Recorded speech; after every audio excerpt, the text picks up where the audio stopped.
তারপরে প্রত্যেক দেবদেবীর নিকটে আমি যাই না কেন, তাই ভগবান প্রতিটি মানবের উপরে একটি করে সুতো বাঁধা রেখেছে। যার যখন সুতো ছেড়ে যাবে, সে ভবলীলা ত্যাগ করে চলে যাবে, সেই বর্তধাম থেকে ত্যাগ করে চলে যাবে সেই স্বর্গে। তাই মহাজন কি বললেন গানে গানে, চলো খেলিছ এই বিশ্বলয়ে বিরাট শিশু আর মনে খেলিছ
কোথায় লক্ষ্মী সরস্বতী কার্তিক গণেশ ব্রহ্মদেব ইন্দ্রদেব তারা নিমন্ত্রণ গ্রহণ করে কৈলাস থেকে মামা আমার আদেশ করে পাঠিয়েছে। মামা এই সময় নৃত্যগীতির আয়োজন করেছে, দীর্ঘদিন পরে নৃত্যগীতির আয়োজন করেছে। তাই বিলম্ব না করে নিজ নিজ বাহনে চেপে প্রত্যেকেই কৈলাসে উপস্থিত হবে। কেমন? তাই বিলম্বের নাহি প্রয়োজন। এই মুহূর্তে ছুটে যাওয়া আমি সেই মামিমার নিকটে। কোথায় মামিমা? আমি দেবী দুর্গা গো,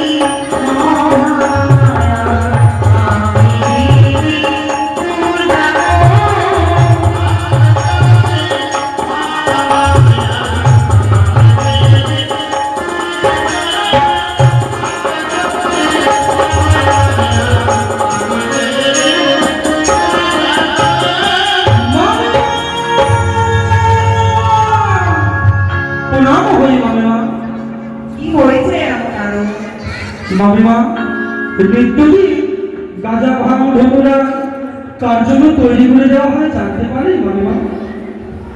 নিশ্চয়ই মামার জন্য। আর এত পরিশ্রম করে নিজ হাতে আমি গাঁজা ভাঙ সিদ্ধি ঢোকরা তৈরি করতে হবে না। তার কারণ নতুন মামিমা আসছে, তাই বিলম্ব না করে কার্তিক গণেশকে সাথে করে নিয়ে আমি নিয়ে যাচ্ছি আপনার বাপের বাড়িতে। আসো। যাবেন না? কেন যাবেন না? আমি কেন নিয়ে যেতে যাচ্ছি জানেন? নতুন মামিমা আসছে। না নারায়ণ, না নারায়ণ, এতই তার রূপে মামা উন্মাদ হয়ে আপনার কাছে তো আসতে বারণ করেছে, কিন্তু বলেছে একবার যদি পারো কামিনী সিঁদুর নিয়ে এসো। তুমি যদি মিথ্যা কথা বলো, তোমার সত্যি হয় মামিমা, আমাদের মুখের বাণী বিশ্বাস হয় না। তাহলে আপনি বিলম্ব না করে আমার সাথে চলুন, নিজ নয়নে গিয়ে দর্শন করবে। আসুন মামিমা, আসুন। অনেকক্ষণ আগে আসছে মনে করলাম, এখন আসে না কেন? তার পোশাক করা হয়নি। পূর্বে বলিস আমি নৃত্য করে যদি আমার মাতৃ করতে না পারি, পাবে না প্রতিপ্রাণ ফিরিয়ে। বেশ, আমি আর কিছুর অপেক্ষা করি, আসে কি না। বেহুলা আসি দাদু, আসি। অপরাধ মার্জনা করবেন দাদু, আমার হয়তো বিলম্ব হয়ে গেছে।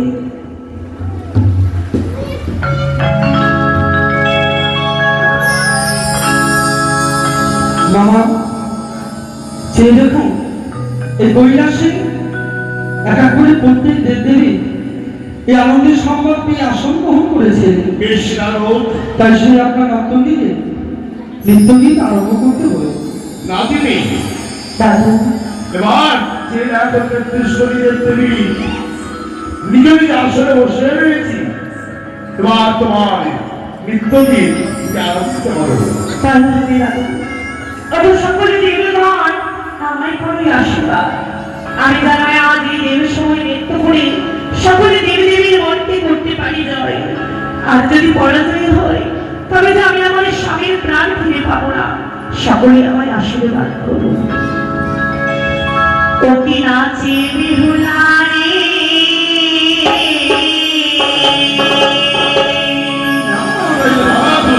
নাচে বিহুলা,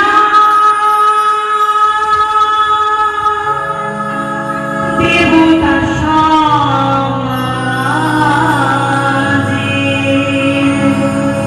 ও কি নাচে বিহুলা রে, নাচে বিহুলা রে, নাচে বিহুলা, দেবতার সমাজে।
চন্ডী, কি বলতে চলেছো? যাকে তুমি লটিনি বলে সম্ভাষণ বলছো, সেই তুমি লটিনি নয়। সত্যমাত্র আসি আমার হচ্ছে রাজনী। কোথায় সেই লটরি? যে রাখো কোথায় রয়েছে তুমি বুঝতে পারছো না? যে দেখে আমার বিসর্জিত রয়েছে সে আমার নাতনি। জয় মা দুর্গা, জয় মা দুর্গা, জাগত ধুরানি তুমি সকলেরই মা। জয় মা দুর্গা, জয় মা দুর্গা, জাগত ধুরানি তুমি সকলেরই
চন্ডী আমি কোনো নবীন নয়, আমি আসলে দেবতা নগরে তোমার স্বামীর ভাবে নিতে।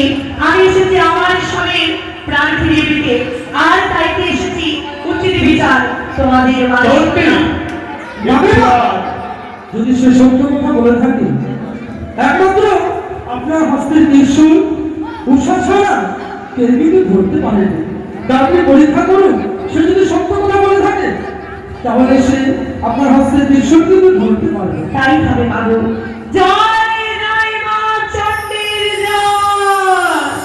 এই দেখো মা, আমি তোমার সেই সর্বধামে নিয়েছা, তাই তো ধারণ করতে পেরেছি তোমার এই ত্রিশূল। সত্যি হয়তো ভুলে গেছ, রয়েছে বর্তমানে চম্পলা নামে চম্পলের সন্তান সদাগর, তার হচ্ছে কনিষ্ঠ পুত্রবধূ নাম হচ্ছে মেহুলা। আমার হচ্ছে সম্পর্ক না তিনি, তার স্বামী সর্বা খাদ্যে মৃত্যু হয়েছে। 6 মাস 6 দিন ধরে বাস্তবাসী এসেছে এই দেব সভাপতি।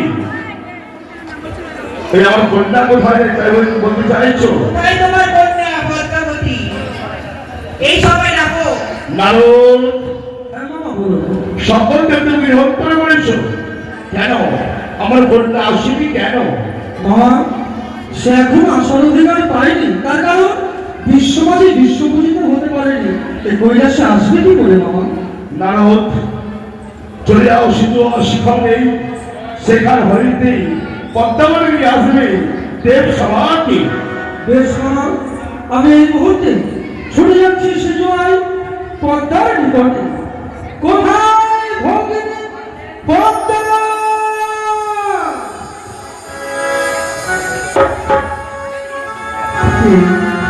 এটা কি আমার নারদা? হ্যাঁ রে বোন, এই সিজুয়া পর্বতী কি মনে করি দাদা? কি মনে করে এসেছি তোর নিকটে জানিস? এই মুহূর্তে মামা যে তোকে ডেকে পাঠিয়েছে, যেতে হবে ছোটে কৈলাস ভ্রমণে। কৈলাসী? কিন্তু দাদা গো, আমি তো যেতে পারবো না। কেন পারবে না? কেন জানো? আমার অর্ধেক অঙ্গে ব্যথা আর অর্ধেক অঙ্গে হয়েছে জ্বর। পদ্মা, তবে তো আমি সন্ধ্যাতে ফিরে যাবো। হ্যাঁ দাদা, তুমি ফিরে যাও। মামা! নারদ সহ্য কর না। দেবতাদের নাকি অসুবিধেশ? এই কথা শুনে তো আমি আশ্চর্য হয়ে গেলাম। বাবা, আমি তো কখনো শুনিনি এর পরে নেই যে দেবতাদের নাকি অসুবিধেশ হয়। পদ্মা কোনো মায়াবিনী, সে সর্বদা আশ্রয় নিয়েছে মামা। সে বলেছে আমার সাথে আসবে না বলে তার অর্ধেক অঙ্গে জ্বর, অর্ধেক অঙ্গ মাথা ব্যথা। এর কি কোনো ওষুধ রয়েছে মামা? নারদ রয়েছে ওষুধ, এমন কি ওষুধ রয়েছে মামা? সেই মুখে কথা আসতে পারবে না। সেই আগত হস্ত বন্ধন করে তাদের ধান কাটে নিয়ে আসবে দেব সভাপতি। বেশ মামা, আমি এই মুহূর্তে চলে যাচ্ছি কার্তিক গণেশকে সাথে নিয়ে এবং আপনার ভাস্তের ত্রিশূলকে। সে যদি সংসারে না আসে, জোর করে হিড় করে টানতে টানতে নিয়ে আসবো এই কৈলাস ভ্রমণ। ভগ্নী পদ্মা, নারদা, আবার কেন এসেছো? আবার কেন এসেছি জানিস? কেন দাদা? শুধু আমি নয়, রয়েছে কার্তিক গণেশ, এমনকি আমার হস্তে ত্রিশূল। তুই যদি সংসারে না জানোস, জোর করে হস্ত ভাঙা বেঁধে হিড় হিড় করে টানতে টানতে নিয়ে যাবো সেই কৈলাস ভ্রমণ। না! কাকুটা, এমন কি অপরাধ করেছি যে আমার হস্তপদে শৃঙ্খল দিয়ে টানতে টানতে নিয়ে যাবে ওই দেব সবার কাছে? ছেড়ে দাও, ছেড়ে দাও দাদা। বলিও গো কার্তিক আমার বন্ধু জানা সহিনা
তুমি নিমন্ত্রণ করতে এসেছো আলো আসলে কারণে ব্যবসাবাদী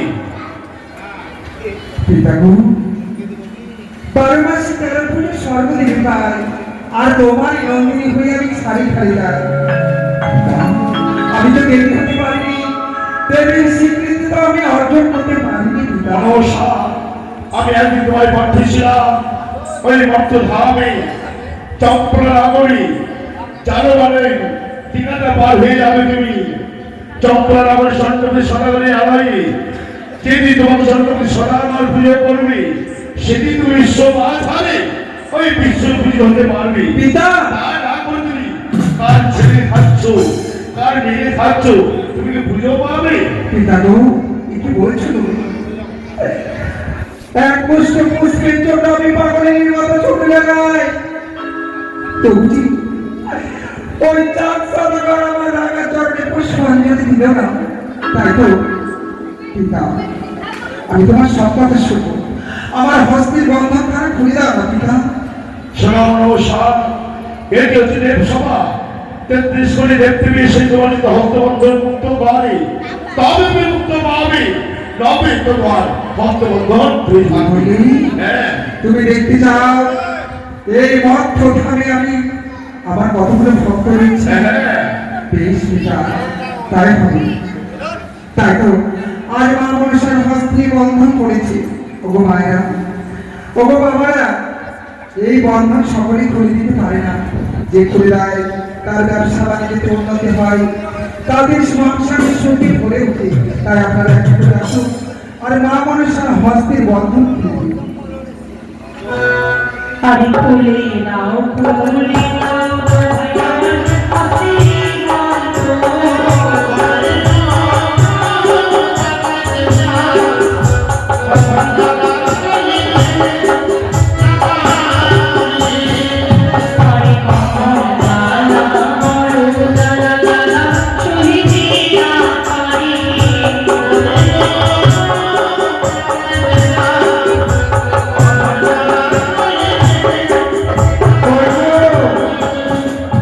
হচ্ছে মা মনসার ভক্ত একটাও এখানে নেই। নাও হস্তের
বন্ধন খুলে দাও তোমার মনে আসেন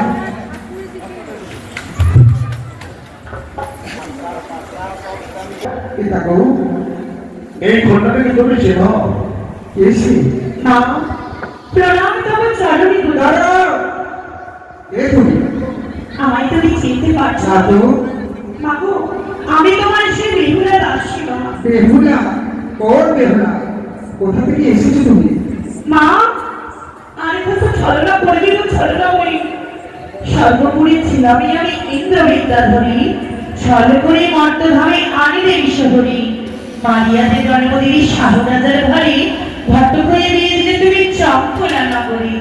বিয়ের বাসরে আমার স্বামীকে নিলে ফিরি আর দেব সবাই এসে তুমি আমায় চিনতে পারছো না গো মা। চুপ করো পিতা গো। মনসা একে আশ্চর্য লীলা পিতা, মানব আর দেবতার খেলা। শোনো শোনো গো পিতা, আমারই বচন, আমি তো জানি না পিতা তাহার বিবরণ। কারবার আলী কারবাজি বাস কোন রাজ্যে, একটা অনুচিত কথা বলে কি কাজে। বানিয়ার ঠাকুরি বেটি বলে কথা কথা, দেব সবাই এসে বলেন মিথ্যে কথা। ওগো মা, আমায় তুমি চিনতে পারছো না? হ্যাঁ। বুঝেছি মা গো, বুঝেছি। বড় ভাই দোষ করলে দোষ নাকি হয়, আর ছোট ভাই দোষ করলে দোষ লুকাই নিশ্চয়। শঙ্করের গল্প তুমি না পদ্মাবতী, আমার স্বামীকে খেয়ে তুমি সাহায্য করো সতী। তাই বুঝি বালা মরে আছে মামি হরা পাবে, বালা মরে আছে মামি হরা পাবে। মিথ্যে দোষ দাও বাড়ি খেয়েছে আমার কাজ হবে। মা, আমার স্বামীকে খেয়েছে এই ত্রিজগতে জানে, আমার স্বামীকে তুমি খেয়েছে এই ত্রিজগতে জানে। জলকারে ছাড়িয়ে গেলে তোমায় দেশের কারণে বুঝতে পারো। ওগো জননী, আমি সামান্য মর্তের মানবী, তুমি দেবী। আর ছলনা করো না গো মা, ফিরিয়ে দাও আমার স্বামীর প্রাণ, ফিরিয়ে দাও। চোখ করো মধ্যবাসিনী, এই হচ্ছে দেব সভা, মস্তক নিচু করে কথা বলো। শোনো মা কবি সোহরি মা গো মনসা, আমি দুই